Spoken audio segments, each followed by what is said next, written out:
तो असली शक्ति होती कहाँ है? किसी ताज में या किसी सिद्धांत में? आज हम इसी सवाल का जवाब ढूंढेंगे। एक प्राचीन खड़ाऊ से लेकर आज के संविधान तक ये समझने की कोशिश करेंगे कि एक वैध शासन का असली मतलब क्या होता है। सोचिए जरा, एक मामूली सी खड़ाऊ, एक चप्पल, एक पूरे साम्राज्य पर राज कैसे कर सकती है? ये सवाल ही हमें इस पूरी चर्चा के केंद्र में ले जाता है। और इसका जवाब हमें ये बताता है कि शक्ति अक्सर उन जगहों पर मिलती है जहां हम उम्मीद भी नहीं करते। तो चलिए अपनी पड़ताल शुरू करते हैं प्राचीन भारत के महाकाव्य रामचरितमानस से। देखिए, ये सिर्फ एक कहानी नहीं है, ये शासन और कर्तव्य यानी ड्यूटी पर एक बहुत गहरा सबक है। तो कहानी कुछ यूं है। अयोध्या के सिंहासन के असली हकदार हैं राजकुमार राम, लेकिन उन्हें अपनी सौतेली माँ के कहने पर 14 साल के लिए वनवास पर भेज दिया जाता है। अब ये सिर्फ एक पारिवारिक ड्रामा नहीं था, ये एक बहुत बड़ा नैतिक संकट था। एक ऐसा संकट जो पूरे राज्य के अस्तित्व को ही खतरे में डाल सकता था। और यहीं पर कहानी एक दिलचस्प मोड़ लेती है। भरत, जिन्हें राजगद्दी ऑफर की जाती है, वो सत्ता के मोह में नहीं पड़ते। वो एक ऊंचे सिद्धांत को चुनते हैं। वो इस बात को सिरे से खारिज कर देते हैं कि शक्ति किसी के निजी फायदे के लिए होती है। नहीं, उनके लिए ये एक पवित्र कर्तव्य था जिस पर सिर्फ असली उत्तराधिकारी का ही हक था। यहाँ देखिए, दोनों भाई कर्तव्य यानी धर्म की एक अटूट भावना से बंधे हुए हैं।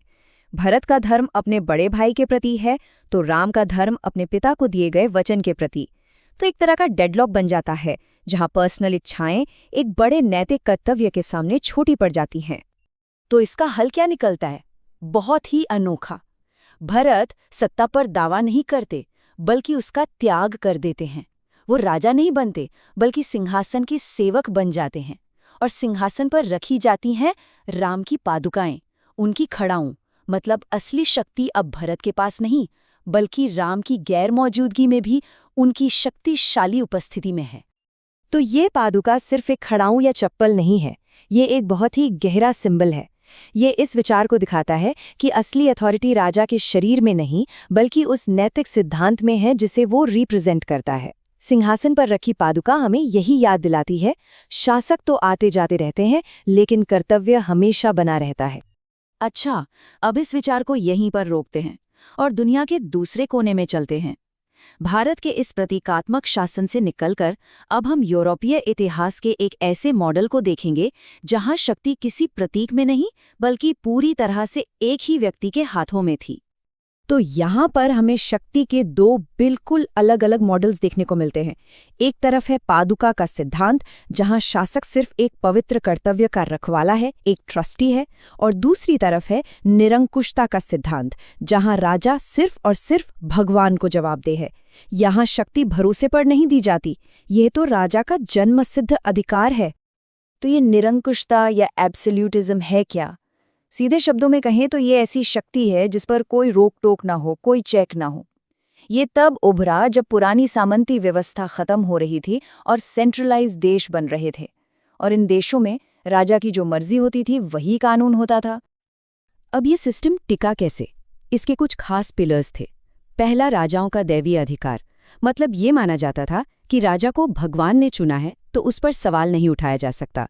दूसरा, एक प्रोफेशनल आर्मी जो राजा के हर हुक्म को लागू करवा सके। और तीसरा, अमीर वर्ग यानी नोबिलिटी पर पूरा कंट्रोल, ताकि अंदर से कोई खतरा पैदा ही ना हो।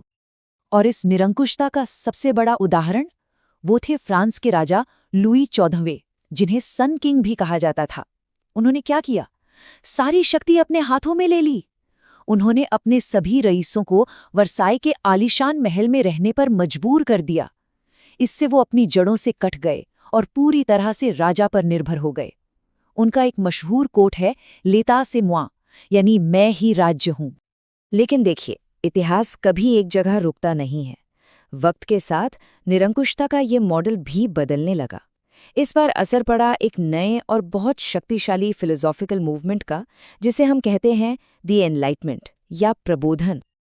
और ये एक बहुत बड़ा बदलाव था। अब राजा अपनी शक्ति को सही ठहराने के लिए सिर्फ दैवीय अधिकार की बात नहीं करते थे।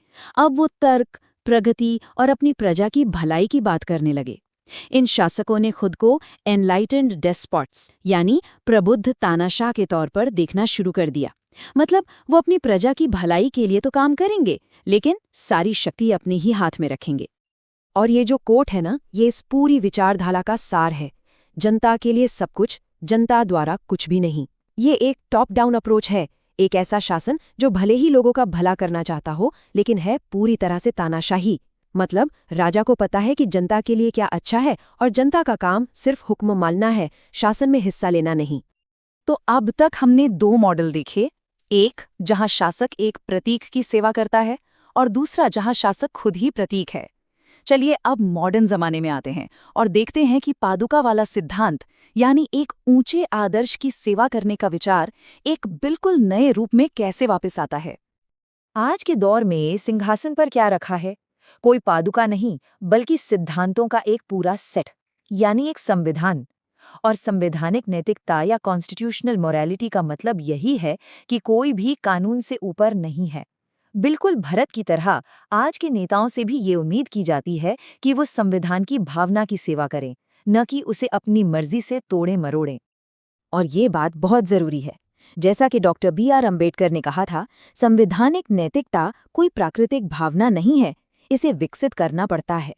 मतलब ये कोई ऑटोमैटिक चीज नहीं है, ये एक सचेत प्रैक्टिस है, नियमों के प्रति एक कमिटमेंट है जिसे लगातार सीखना पड़ता है और बनाए रखना पड़ता है, खासकर तब जब ये लोकप्रिय भावनाओं के खिलाफ जा रहा हो।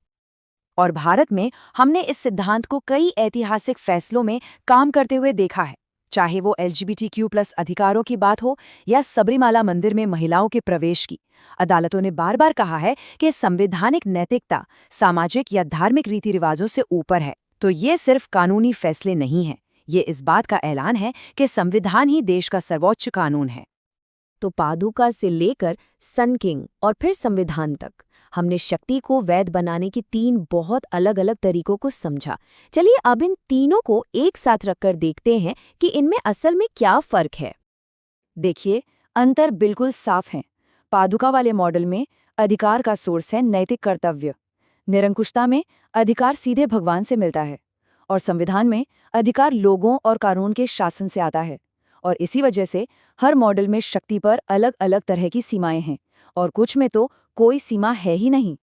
तो एक प्रतीकात्मक खड़ाऊ से लेकर एक दैवीय राजा और फिर एक लिखे हुए दस्तावेज तक, समाजों ने इस बुनियादी सवाल के अलग अलग जवाब खोजे हैं कि शक्ति को आखिर वैध बनाता क्या है। दिन के आखिर में सवाल बस एक ही है, अधिकार का अंतिम सोर्स क्या है? किसी एक व्यक्ति की इच्छा, एक पवित्र कर्तव्य, या फिर सिद्धांतों का एक सेट? तो इन सब का निचोड़ क्या है? निचोड़ ये है कि एक वैध शासन में अक्सर शासक और सिंहासन को अलग अलग देखा जाता है। ये माना जाता है कि जो व्यक्ति गद्दी पर बैठा है वो उस चीज से कम महत्वपूर्ण है जिसका वो सिंहासन प्रतीक है, चाहे वो प्रतीक एक खड़ाऊ हो, एक ताज हो, या फिर हमारा संविधान। और यहीं पर हम एक आखिरी और सबसे ज़रूरी सवाल पर आकर रुकते हैं। आज जब हम अपनी दुनिया को देखते हैं, अपने नेताओं और अपनी सरकारों को देखते हैं, तो हमें खुद से पूछना चाहिए, सत्ता की कुर्सी पर असल में क्या काबिज है? कोई एक व्यक्ति, कर्तव्य का कोई प्रतीक, या फिर वो सिद्धांत जिन पर हम सब ने मिलकर चलने की सहमति दी है? इस सवाल का जवाब सिर्फ किताबों के लिए नहीं है, यही जवाब हमारे समाज का भविष्य तय करेगा।